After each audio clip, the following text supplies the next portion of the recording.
But like I was saying, I was so confused because, especially with them being adults, the adults around me were all at least mature, when it came to addressing children and nurturing us and creating moments for us to be thankful for and remember. So I just didn't know that that was really possible, I guess. I didn't know that people can be that disgusting, especially at 30, 40, 50, 60 plus. I was just like, wow, you really just decided to ruin my day like that. You thought you decided to take the smile off my face just because you could, off of a child's face.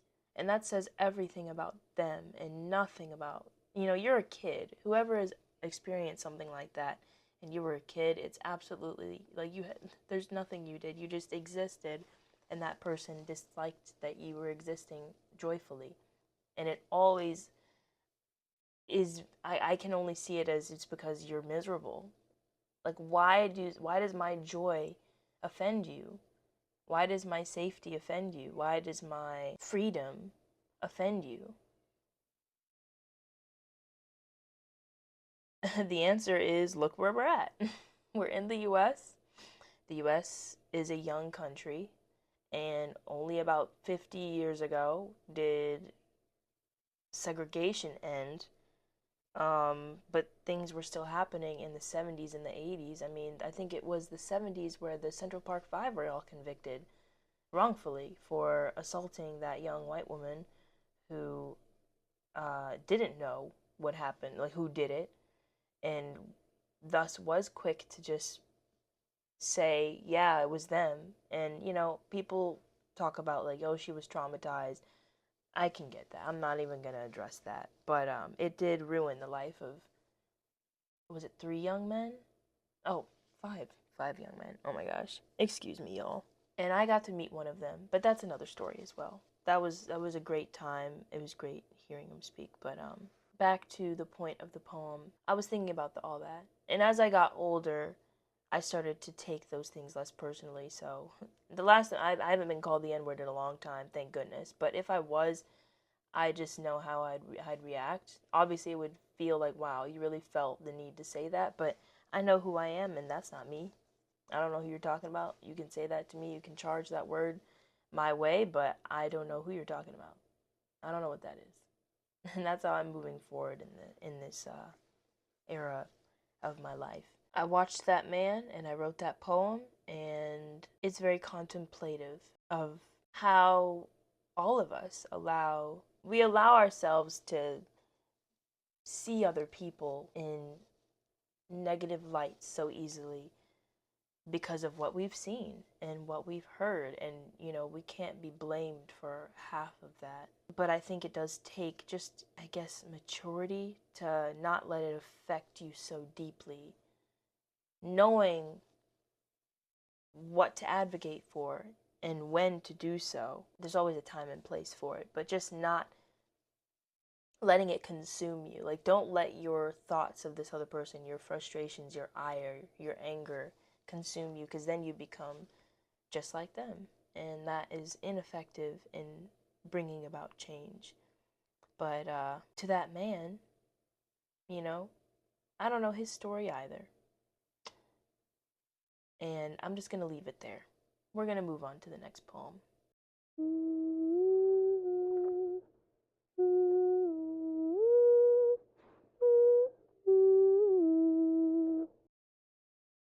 I just had to fix my posture. I was over here doing one of these, looking like a C.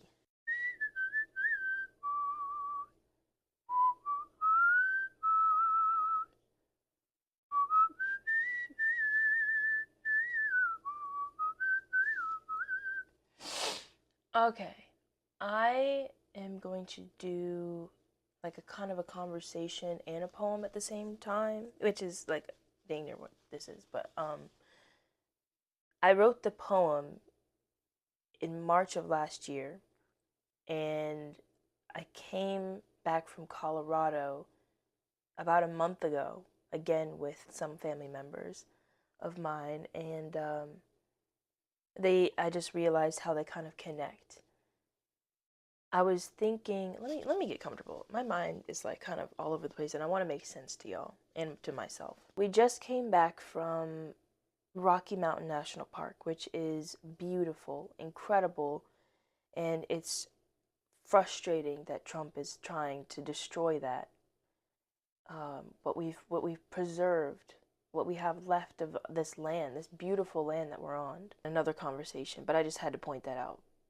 I want everybody watching this, if you are somebody who loves to go outside and be outdoors, that is a place you must go before you pass. It is incredible, and you get to see the stars very clearly at night. Every now and then you'll get to see the galaxy itself. I actually had the privilege of seeing it once, which was incredible. And me and my sister were screaming. This was when we had gone to Colorado the first time, October of last year, and we were literally hollering at the top of our lungs, just in awe. And I got to take a photo of it that I will share on here. I also got to see a shooting star, which was really, really cool. I had seen a couple before that, but this one was the clearest I'd ever seen, and we were still towards the top. You have to like drive up the mountain, and we were towards the top, which is, you get to see the stars a little bit closer, and the elevation helps with the light pollution, although it's very far out from the city. I believe the city is, it starts with an E, right?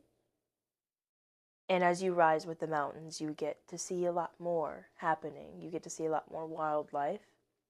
And of course, it gets colder up there because you're rising with it. But as we were driving home from that trip, because we had hiked Alberta Falls, and we got to see it, and it was gorgeous. And it was just serene and peaceful. We had stayed until the night. And then we went back to the parking lot. We hiked back in the dark, and it was hilarious because we were slipping and sliding everywhere. Snow was still on the ground up there. It probably had snowed recently because it looked fresh-er. Nobody else was in the parking lot but us, and so we just all did our own thing, watching the stars, having conversations, and then we broke out into our own little individual groups. There was only 4 of us, and I remember laying on the ground and just looking up at the stars and just watching them. And it was a beautiful moment that we all got to have for ourselves in different ways. And as we were driving home, I was just looking at the mountains. Like, you could barely see them in the dark because it's so dark out there. Everything is very spread out in Colorado. And as you're driving back from the national park, you're driving kind of in the nature. And then you'll see like small cities here and there until you get where we were near Denver. We drove past Denver. We weren't in Denver, actually. We were out in Pine. I think it's just called Pine. And I was just witnessing the beauty of the mountains in the dark. How, even though it is dark, you still see their grand shape silhouetted at night, just towering over you. And I was like, how can you not see that there are gods in plain sight? We are witnessing them every day. Earth herself is, in my opinion, our mother. She's our first mother that we live in. We're still inside of her womb, which is crazy. And every single thing that we need is right here. But instead of loving and respecting it, a lot of us are exploiting it. And a lot of us are loving it and respecting her as we should, but so many of us forget her beauty and the wisdom that we can learn from her just by watching and just by being immersed in what she has and who she is. And as I was watching these mountains in the dark, as we were passing through cities with city lights, I just couldn't, it just was a sudden rush of I'm watching the mountains pass me by. And then we drive through like a small town, and there's just lights, like bright lights everywhere in the dark, and it's like it hurts my brain. And I'm just like, these feel like they're just in the way. Like, we're in the way of this giant in front of us. And it's not the first time where I've had a conversation with someone who lives in such a beautiful area that I go to and I'm like, this is incredible. Even being at home, I'm always like just in awe every time I wake up in the morning and I get to feel the sun and I get to look out and I see the trees, even when the trees are bare in winter. It's all an experience. I don't forget the beauty of where I'm at. But so I've had several conversations with people who are like, "Oh, you forget like what you have and until you go to like another place and you're wowed by everything that's there because it's just new, and then you come back home and you take for granted, like for example living in Colorado, the mountains that you get to drive through all the time because you always drive through them. It's kind of just your everyday routine, so you forget that they're kind of there. But I couldn't understand how we could forget that. We're so caught up in this busyness of human crap like that we create for ourselves. Waking up, going to work, eating, peeing, sleeping, and then starting that whole cycle over and over again. But unfortunately, we have money as our number one asset in this existence of ours that we have put on such a pedestal when it shouldn't be that high. It shouldn't be higher than spirit, and yet it is. But if only we were reconnected with our spirit and the spirit of the world, we would never turn away from her again. We would never drive through and not look upon things around us, the trees, smelling the air and how crisp it is in the morning, especially after it rains, especially up in the mountains where the air is even more fresh. Looking at the trees and how many different kinds there are. Taking a moment to pause daily activities and routines that you have and just looking around you. How could one forget that these mountains are here? Like, if we had none of this, if it was just flat land all the way across the board, we would all be depressed.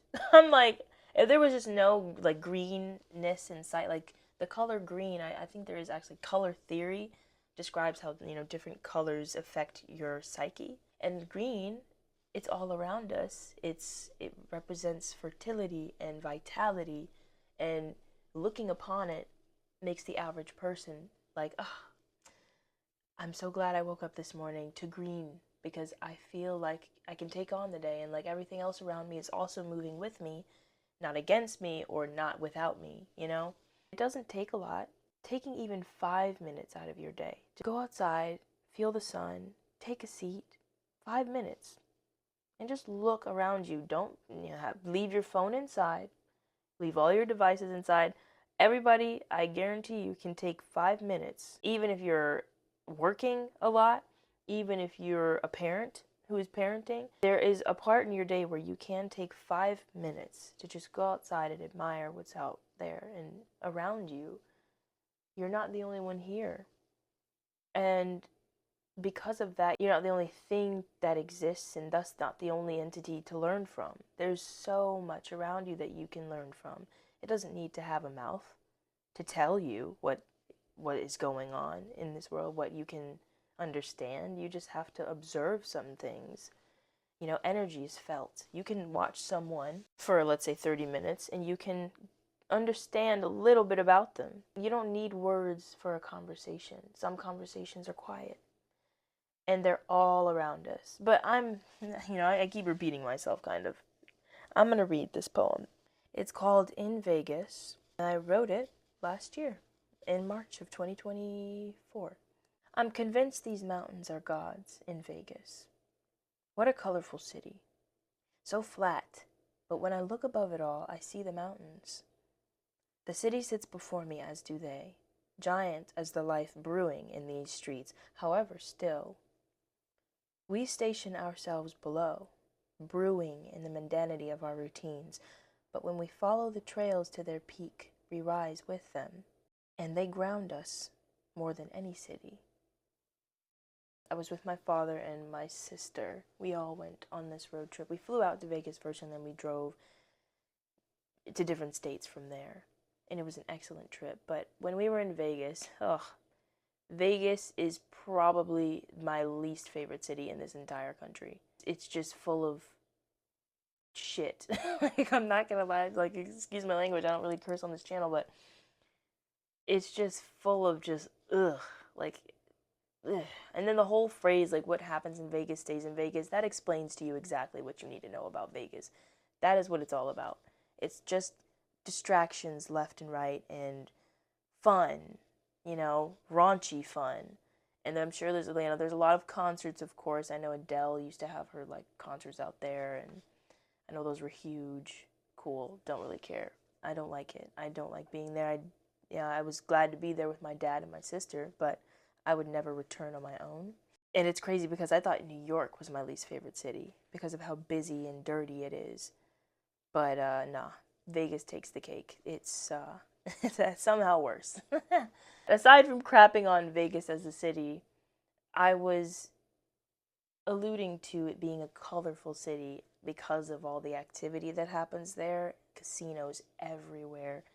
Everything is expensive. People are just here for the thrills and nothing else. There's nothing soulful about that place. It's just soul sucking, and I just couldn't stand being there. It's just incredibly flat, which, the land can't help that it's flat. That was fine. And when you look in the distance, you see the mountains, and it just makes everything so much brighter, and I could, like, breathe.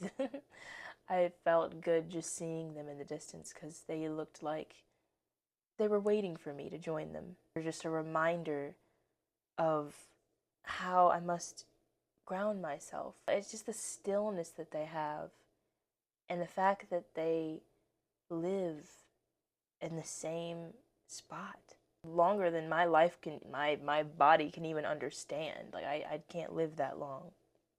And of course the land shifts and changes because of the tectonic plates moving very, very slowly, but they're always there and immovable.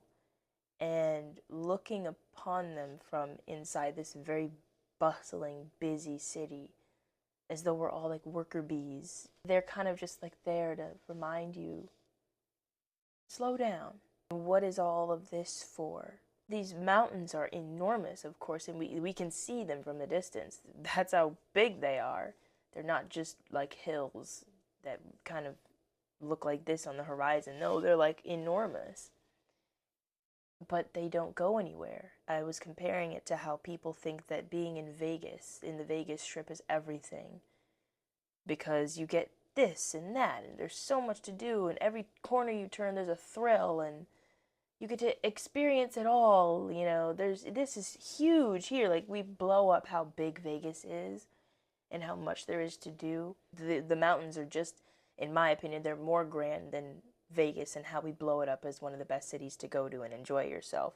But it's grand in the sense that it grounds you at the same time, because it reminds you how to slow down and be still and be observant of all that's around you and take it in. Don't just pass it by. Don't just let it pass you by. Don't just be on the move all the time like a critter in the grass. Just calm yourself amidst all this thrill that you're experiencing, and just look up. Understand what you're seeing. Allow your brain to actually process what is happening at this moment, instead of letting your attentions be turned this way and that for things that are not going to matter in the end. You may have a great experience. That's cool. I'm not trying to knock that, but that's what I was thinking when I wrote this. I think I'm kind of like clocking out my brain. I'm not really making any sense anymore, and I feel like I'm repeating myself, so I'm just going to let that be it. This is 46 minutes, but honestly, most of this video has just been silence. You guys aren't going to see that, though. I'm editing out. I'm going to go. I'm going to take a nap. I'm tired. And then I don't know when I'll film my next video, but it'll be soon. As always, thank you for watching this. Thank you for holding yourself here amidst me trying to figure out what I want to say and tapping my brain to start functioning again. And tell me what you think in the comments. Tell me, an experience that you have that you believe reminded you to ground yourself in the rigmarole of everyday life. Or tell me about how you feel about the world and nature and you feel we must understand that you think most people overlook. Just tell me something. Yeah. Sorry, my brain is done. And I will see you all later. Thank you. And that is that.